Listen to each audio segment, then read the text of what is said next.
What's going on, guys? This is Sergeant Destruction, and today I have a review of the game Insurgency. I think this actually came out a while ago, but who cares? I bought it in the Steam Summer Sale, and I want to review that crap.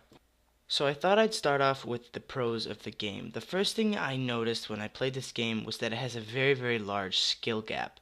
Now this does lead into some problems that I feel the game has later on in the video. This skill gap, it's like when Call of Duty 4 was released, there was like people that had no idea what they were doing, me, and there were people that were really, really, really good who had played the previous Call of Duty games, who knew what they were doing, and they would just absolutely destroy the noobs. And as we all know, that's why Call of Duty is going through the floor right now, because there's no more skill gap, and who cares? That's a whole another conversation for another day. So that's the first pro of the game that I would like to uh, tell about, but there's a whole long list of pros and actually a fairly short list of cons that I found, but there are some. And another thing that I picked out to be a pro to the game is that it was actually it's the way it's made makes it easy to run on a PC on crappy PCs. My PC is not good. Runs at 45 to 50 frames. It's a very good looking game, but at the same time it's on an engine that doesn't take much to run because of course, it doesn't look like a AAA title, but it might be. I don't know what it is, but it looks great no matter what. Another big part of any first-person shooter is the gun balance. The fact that in Call of Duty, like I'm comparing this to Call of Duty all the time now, but I do that a lot. In any game, there's usually a gun that is better than any other gun. But I felt like when I played this game, in this game, no matter what gun you had a fair chance of killing someone because, I mean, the recoil it's like, it's very general. It usually is about straight up, except for when you're using like an RPK or something. It's like, it's kind of sideways, but there's really no sideways recoil. So no matter which gun you have a fighting chance. And like, I mean, if you have iron sights, you probably need a little bit more skill to control that recoil. And whereas I just started playing this game, I really have no skill in controlling recoil in this game. So basically, I just spray when I do actually shoot. I haven't really actually ran into anybody in the game that much, except for really this game because this is the first game I really played where there was much action. So that's why I would be picking it. The recoil actually gives a really, really realistic feel because it's not like laser guns, like Call of Duty and Halo and stuff. I didn't mean like little laser guns. I meant like the bullets. There's no recoil. The bullets literally just go straight at the target. It's like it's that's not very realistic to me because there's some recoil in weapons. So basically, what I'm trying to say is it just gives a really realistic feel, an atmosphere where you feel like you're actually shooting when you are firing a weapon in this game. As I mentioned a little bit about in the last audio clip you heard, another really, really important part of a game like this, like of this caliber, like I said like a lot, but how Insurgency was made, how they wanted it to feel, how they have it flow in game, the slow-paced action it is, the realistic feel to a game like this, like Battlefield or I don't really know many of them, but the first two that come to my mind are Battlefield, any Battlefield, or Insurgency.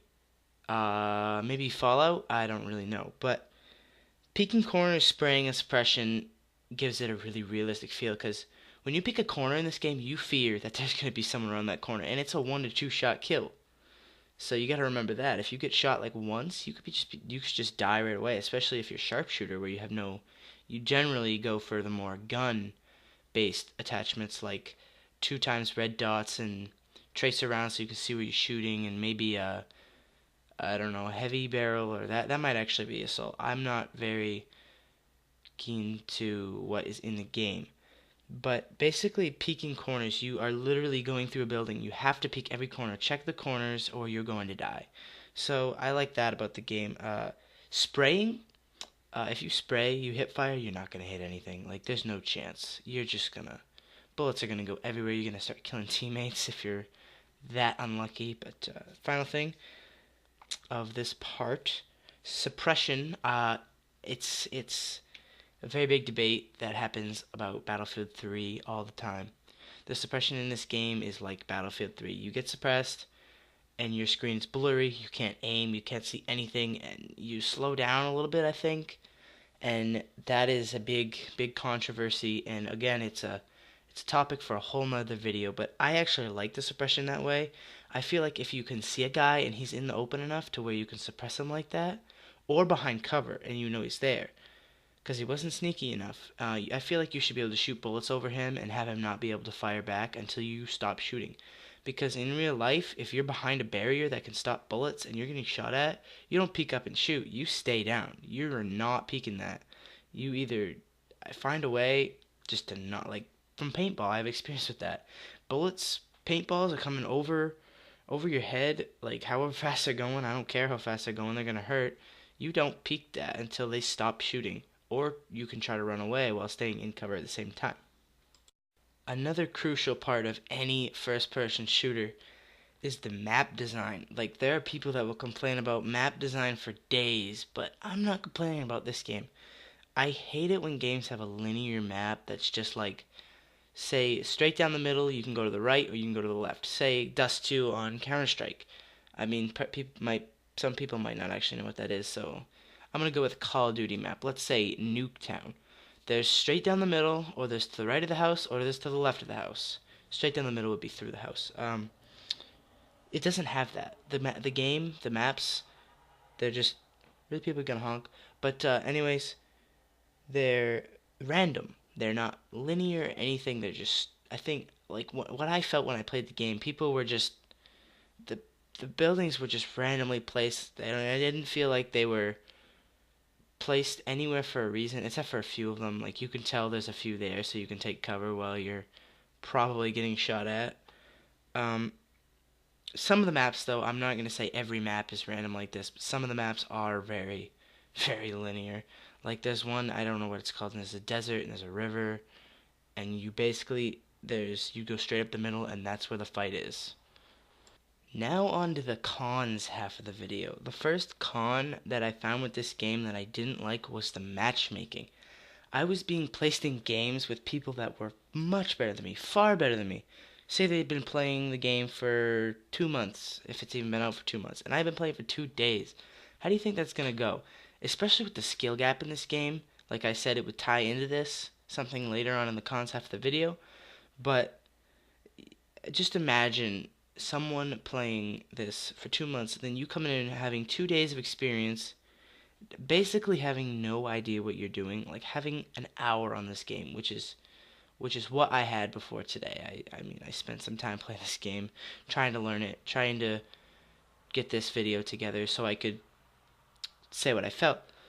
But in that experience of going from having an hour to like 4 hours, uh, I had a lot of people that were able to hit me with bullets from a long ways away that knew what they were doing, and people who could peek corners when they knew I was there, people who could point out my flashlight and just immediately know where I was.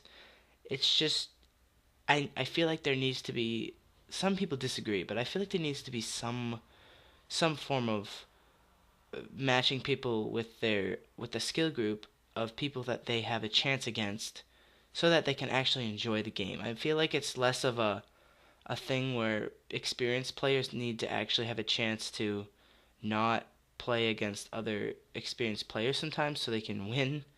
I mean, that doesn't really make sense to me, but some people would say that, and you'd be really surprised at people would say that. It's kind of weird, but the new players need a chance too. Call of Duty tries to accommodate for the new players, but they do it too much. Like, that's a good example of too much. Like, too much is not good for the game, because then the good players feel like they don't ever get to have a lucky break and just destroy some noobs. But like, there's two sides to the argument. It's very hard. Like, there's the good players and the bad players. The bad players want to be up to par with the good players. The good players want to destroy the bad players.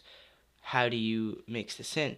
You could just say, screw it, we don't want matchmaking. You play against whoever you want, whoever you get to play against. That's not the solution. I don't know the solution. That's not what the video is about. So, next part. Another thing in realistic first-person shooters that I've noticed is that there's typically vehicles. They would normally put vehicles in it to give it that realistic feel, that and a big map to accommodate the vehicles, of course. To give it that feel that you're on a huge battlefield that's not enclosed. You can go basically wherever you want, like Battlefield 3, Operation Firestorm. That's just a massive map, and you're always just in the open. There's vehicles everywhere. It's a very vehicle heavy map, of course, but it's like you get the realistic feel if Battlefield was just a little bit more realistic. But I just feel like it needs vehicles along with vehicle maps to I don't really know how to describe it, but give it that feel that there's vehicles there, and you actually have to use that vehicle to get from one place to another because it's such a big map. On this game of as of right now, you can run across the map in probably 45 seconds. I've never actually run across the map because, of course, the enemy's there, but you just it gives a sense of realism to have the vehicle like a jet or something. Of course, I don't think they'd ever implement jets in this game. The jets don't feel like they belong, but just imagine Battlefield. You're flying that jet.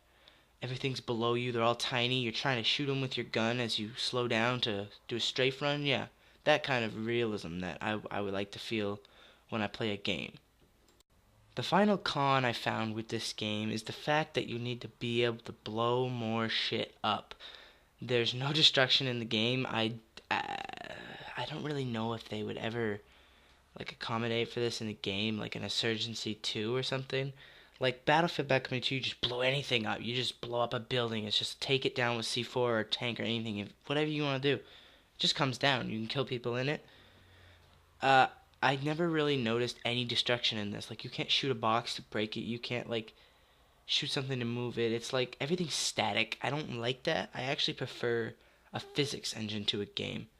So when you walk over a box and you hit it, it moves like Gary's Mod or Half-Life 2. Like I like that. That like this ties into the realistic feel. They actually really went for the realistic feel in this game. They achieved it very, very well, but there are so many things they could use to enhance that in like if they released a second version of the game or just updated. I don't know. Or they could just release new maps like that. I don't know how they would implement that, but it would give it that sense of realism that it's missing for right now. It would put the puzzle together, and I think that it would be a very, very amazing game with aspects of Battlefield, and it mixed like the game. Those two games mixed is like the perfect baby. It's like the baby that everybody thinks is the cutest baby in the world.